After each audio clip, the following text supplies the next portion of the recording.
नमस्कार प्यारे दोस्तों, एक बार फिर बहुत बहुत स्वागत है आप सभी का आपके अपने YouTube चैनल पे। मैं हूं आपकी होस्ट डॉक्टर सीमा तिवारी और आज की इस वीडियो में हम लेके आ गए हैं मिसलेनियस क्वेश्चंस यानी कि mixed MCQ top 50 most important questions की सीरीज। तो दोस्तों वीडियो बहुत ही हेल्पफुल है, आपके प्रिपरेशन एवं रिवीजन के पर्पज से बनाए जाते हैं। साथ ही साथ ओल्ड क्वेश्चन पेपर से लिए गए मोस्ट इंपॉर्टेंट क्वेश्चंस की सीरीज ही आपको हमारे चैनल पे प्रोवाइड की जा रही है। तो अगर आपने इससे पहले हमारे चैनल पे अपलोड सभी वीडियोस को नहीं देखा है तो प्लेलिस्ट में जाएं और सारे वीडियोस को जरूर रिवाइज करें। तो शुरू करते हैं हम आज के इंपॉर्टेंट क्वेश्चंस की series. Let's start with question number 1। The food what we eats energy in the form of, यानी कि जो खाना हम खाते हैं वो किस प्रकार की ऊर्जा प्रदान करता है। Option number C is correct here, heat units calories, यानी कि ऊष्मा इकाई calorie is correct answer. Next question is asking what is our approximate maximal carbohydrate storage per kilogram of body weight, यानी कि शरीर के वजन के हिसाब से प्रति किलोग्राम अनुमानित अधिकतम कार्बोहाइड्रेट की मात्रा क्या होती है। Option number A is correct here, 15 gram is correct answer. शरीर के वजन के हिसाब से प्रति किलोग्राम अनुमानित अधिकतम कार्बोहाइड्रेट की मात्रा 15 ग्राम होती है। अधिकांश एथलीटों के लिए प्रतिदिन शरीर के वजन के प्रति किलोग्राम 5 से 7 ग्राम कार्बोहाइड्रेट सामान्य प्रशिक्षण के लिए सही है। ओके, और 1 किलोग्राम जो होता है वो 2.2 पाउंड के बराबर होता है। और साथ ही साथ आपको पता होना चाहिए कि जो एंड्योरेंस वाले एथलीट्स होते हैं उनको प्रति किलोग्राम 12 ग्राम तक की आवश्यकता होती है। Okay, let's move to next question and the next question is asking which one of the following are rightly considered as leveller of inequalities among children, यानी कि सही रूप में बच्चों के असमानता को समाप्त कर बराबरी लाने वाला माना जाता है। And option number A is correct here, यानी कि प्ले ग्राउंड, यानी कि फील्ड, यानी कि खेल के मैदान की बात यहाँ पे की जा रही है। Okay, next question is asking that which of the following are chemically known as lipid, निम्न में से कौन सा जो केमिकल या केमिकल्स फॉर्म होते हैं जो लिपिड के रूप में जाने जाते हैं। तो फैट की बात यहाँ पे की जा रही है, आप सभी को पता है।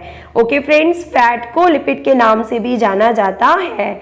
Let's move to next question and the next question is asking fats are only add to our taste but also protect our, वसा न केवल हमारे स्वाद को बढ़ाता है बल्कि डैश की रक्षा भी करते हैं। तो देखिए इंपॉर्टेंट क्वेश्चन आपको देखने के लिए मिल रहे हैं। करेक्ट आंसर ऑप्शन नंबर ए है यहाँ पे, ये हमारे बालों की रक्षा भी करते हैं।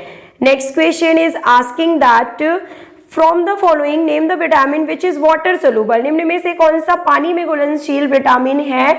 Option number B is correct here, vitamin B एवं विटामिन सी जो होते हैं ये वाटर सोल्यूबल विटामिन के रूप में जाने जाते हैं, एवं विटामिन के, ई, डी एवं ए विटामिन जो होते हैं वो फैट सोल्यूबल विटामिन में शामिल किए जाते हैं। Obesity which is increasingly prevailing in young people, यानी कि मोटापा जो युवा लोगों में तेजी से फैल रहा है वह आमंत्रित करता है विकलांगता को, रोगों को और साथ ही साथ करेक्ट आंसर प्रीमेच्योर डेथ, यानी कि अकाल मृत्यु को भी आमंत्रित करता है। यानी कि मोटापा जो है सभी रोगों की जननी है, उसके साथ साथ अकाल मृत्यु का कारण भी बन सकता है। Okay, let's move to next question. It is a bounded duty of every recognised national sports organisation to, यानी कि यह प्रत्येक राष्ट्रीय मान्यता प्राप्त खेल संगठन का बाध्यकारी कर्तव्य है। एंड ऑप्शंस की तरफ आपको ले चलते हैं। देखिए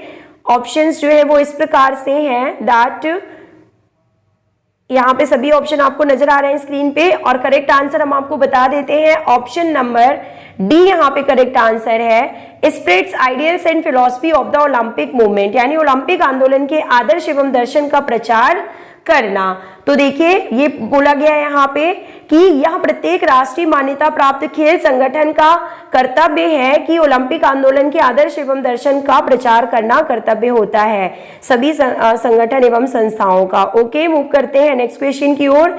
the reason of less interpersonal conflicts among players are, खिलाड़ियों के बीच के आपसी मतभेद कम होने के कारण है। Option number D is correct here, यानी कि उपरोक्त सभी मींस गुडविल यानी कि एक अच्छी सोच, मेहनत और स्किल यानी कि निपुणता, ये सभी खिलाड़ियों के बीच के आपसी मतभेद कम होने के कारण है।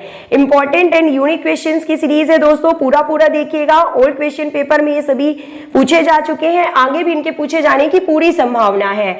In all sprinting races the most important factor है, सभी स्प्रिंट रेसेस में जो इंपॉर्टेंट फैक्टर होता है वो कौन सा है, तो देखिए option number C is correct here, kind and quality of the muscle fibres, कि किस प्रकार के मांसपेशी तंतु जो है वो एथलीट्स में प्रेजेंट है। अगर स्प्रिंट रेसेस वाले एथलीट्स हैं तो उनमें फास्ट ट्विच फाइबर्स यानी कि वाइट मसल फाइबर्स प्रेजेंट होते हैं, और एंड्योरेंस और लॉन्ग डिस्टेंस रनिंग वाले एथलीट्स में रेड मसल फाइबर्स या स्लो मसल फाइबर्स मेनली पाए जाते हैं। Next question, virtually physical education is an active form of, यानी कि शारीरिक शिक्षा विज्ञान वास्तव में एक सक्रिय रूप है। किसके सक्रिय रूप के रूप में जाना जाता है, रिक्रिएशन यानी कि मनोरंजन के सक्रिय रूप में जाना जाता है। Let's move to next question, and the next question is asking that which of the following vitamins can be obtain from sun rays, यानी कि विटामिन कौन सा है जो कि सूर्य की किरणों से प्राप्त होता है। Option number B is correct here, D, vitamin D जो है वो हमें सूर्य की किरणों से या सूर्य की रोशनी से प्राप्त होता है, ये आप सभी को पता है। विटामिन डी का रासायनिक नाम भी आपको पता होना चाहिए, तो विटामिन डी का जो रासायनिक नाम है वो कैल्सीफेरॉल होता है।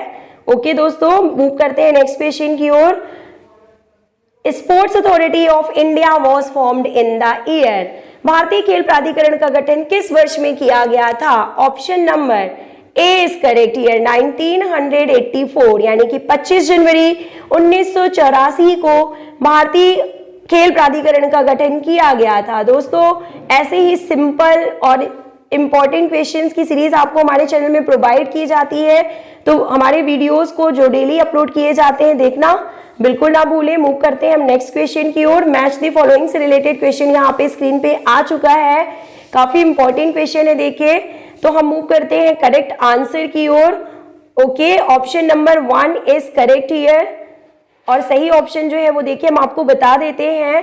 पोषण का संबंध जो होता है वो अच्छे स्वास्थ्य की कुंजी से होता है। न्यूट्रिशन, वसा मीन्स लिपिड, जिसे अभी अभी हमने आपको बताया, लिपिड को वसा के रूप में, फैट के रूप में भी जाना जाता है। तो ऊर्जा का सबसे प्रचुर स्रोत होता है वसा या लिपिड या फैट। प्रोटीन जो होता है वो शरीर की संरचनात्मक सामग्री यानी कि बिल्डिंग ब्लॉक ऑफ बॉडी के रूप में जाना जाता है। स्वास्थ्य यानी कि जीने का आधार होता है, और भोजन समस्त शरीर की ऊर्जा का स्रोत होता है। ये यहाँ पे इंपॉर्टेंट क्वेश्चन था जो कि हमने आपको सॉल्व करा दिया है मैच द फॉलोइंग से रिलेटेड। मूव करते हैं हम नेक्स्ट क्वेश्चन की ओर। In order to succeed in their endurance runners select an optimum, यानी कि सफल होने के लिए धावक चयन करते हैं उचित, और किसका चयन करते हैं, देखिए यहाँ पे कदम की लंबाई, कदम की आवृत्ति, कदम की लंबाई एवं दर, ड्राइविंग बल का स्तर, सभी ऑप्शंस दिए हुए हैं। तो गेस कीजिए करेक्ट आंसर क्या है। Option number C, stride length and rate, यानी कि कदम की लंबाई एवं दर दोनों ही सफल होने के लिए जो है धावक को अफेक्ट करते हैं। Next question is asking that which of the following is man's cultural heritage, कौन सी मानव की सांस्कृतिक धरोहर के रूप में जाना जाता है। तो option number D is correct here, sports is correct answer. Now the next question, ex officio president of SAI, SAI के पदेन अध्यक्ष कौन है। बहुत ही इंपॉर्टेंट क्वेश्चन है, कई बार इसे गलत कर देते हैं हमारे साथी और इसका आंसर प्रधानमंत्री, भारत के प्रधानमंत्री के रूप में लिख देते हैं, जो कि गलत है, आंसर है अभी जो करेंटली इसका आंसर है, जो SAI के पदेन अध्यक्ष के रूप में जाने जाते हैं वो है union minister of youth affairs and sports, यानी कि खेल एवं युवा संबंधित केंद्रीय मंत्री को SAI यानी कि स्पोर्ट अथॉरिटी ऑफ इंडिया के पदेन अध्यक्ष के रूप में जाना जाता है। Move to next question, first physical education teachers training college in India, simple and important questions की सीरीज, यानी कि पहला शारीरिक शिक्षण प्रशिक्षण कॉलेज कौन सा था। तो चेन्नई मद्रास में खोला गया था? YMCA यानी कि young mains Christian association, young mains YMCA young mains college of young mains Christian college of association, sorry YMCA 1920 Chennai Madras में जो है शुरू किया गया था और इसके जो प्रथम प्राचार्य थे वो HC बक थे। ये भी आपको पता है, HC बक के द्वारा इसकी स्थापना की गई थी। मूव करते हैं हम नेक्स्ट क्वेश्चन की ओर। Who conceived the Asian games movement, यानी एशियन खेल आंदोलन की परिकल्पना सबसे पहले किसने दी थी? Option number A is correct here, professor GD Sondhi. और प्रोफेसर GD सोंधी को ही जो है इसके पितामह यानी एशियन गेम्स के फादर के रूप में जाना जाता है। Aerobic fitness is best achieved through, aerobic fitness को किसके माध्यम से सबसे अधिक हासिल किया जा सकता है? ऑप्शन नंबर यहाँ पे बताइए, ये काफी डाउटफुल क्वेश्चन होता है कि लोग इसमें सोचते हैं कि स्विमिंग होगा या लॉन्ग डिस्टेंस रनिंग होगा, तो करेक्ट आंसर हम आपको बता देते हैं लॉन्ग डिस्टेंस रनिंग, यानी कि एरोबिक फिटनेस को लंबी दूरी के दौड़ के धावकों के द्वारा जो है माध्यम से सबसे अच्छा जो है हासिल किया जा लंबी दूरी की दौड़ के माध्यम से, यानी कि अगर लंबी दूरी वाली जो परफॉर्मेंस होती है जो उसके द्वारा जो है एरोबिक फिटनेस को जो है डेवलप किया जा सकता है। Okay, let's move to next question. Sports talent search scholarship scheme, खेल प्रतिभा खोज छात्रवृत्ति योजना कब शुरू की गई थी? तो 1970 और 71 में इसकी खोज की गई थी, आप सभी को पता है। Next question, the national sports day is celebrated on, यानी कि राष्ट्रीय खेल दिवस किस दिन के रूप में मनाया जाता है? तो 29 अगस्त मेजर ध्यानचंद जी के जन्मदिन के दिन जो है ये 29 अगस्त को राष्ट्रीय खेल दिवस के रूप में मनाया जाता है। मैच द फॉलोइंग से रिलेटेड क्वेश्चन एक बार फिर आपके सामने आ चुका है दोस्तों, तो ऑप्शंस हम आपको दिखा देते हैं। इंपॉर्टेंट क्वेश्चन है, पूछा जा चुका है यूपी LT ग्रेड 2018 में और यूपी TGT 2016 में, तो आपको हम सही आंसर यहाँ पे बता देते हैं। देखिए, जेवलिन थ्रो का संबंध जो है वो कौन सी विधि से है? तो अनुक्रमिक भाग विधि से इसका संबंध है। ओके फ्रेंड्स, यहाँ पे इंग्लिश में भी ऑप्शंस दिए हुए हैं। Javelin throw sequential part method से इसका संबंध है। इन स्टेप किक मतलब कि whole part whole method. Okay, marching method का संबंध जो है वो डेमोन्स्ट्रेशन मेथड से है और क्लासरूम टीचिंग का संबंध जो है वो किससे है? ओरल मेथड से है। तो इस मैच द फॉलोइंग का आप स्क्रीनशॉट ले लीजिए और इसे नोट डाउन कर लीजिए और मूव करते हैं हम नेक्स्ट क्वेश्चन की ओर। And the next question is asking, पहला अंतरराष्ट्रीय योग दिवस कब मनाया गया था? Option number 1 is correct here, 21 जून 2015 को। नेक्स्ट क्वेश्चन इज आस्किंग, निम्न में से कौन सा एक गौड़ स्रोत है, यानी कि सेकेंडरी सोर्स कौन सा है? Option number D is correct here, text books, यानी कि पाठ्य पुस्तकें सेकेंडरी सोर्स के रूप में जानी जाती हैं। WHO ने 1968 में पर्यावरण प्रदूषण में खोज शीर्षक के साथ एक दस्तावेज प्रकाशित किया जिसमें वायु प्रदूषण को रोकने के लिए कुछ उपाय सुझाए गए थे। उनमें से क्या निम्नलिखित में से क्या उन उपायों में से एक नहीं है? ऐसा कौन सा ऑप्शन है जो उन उपायों में शामिल नहीं था?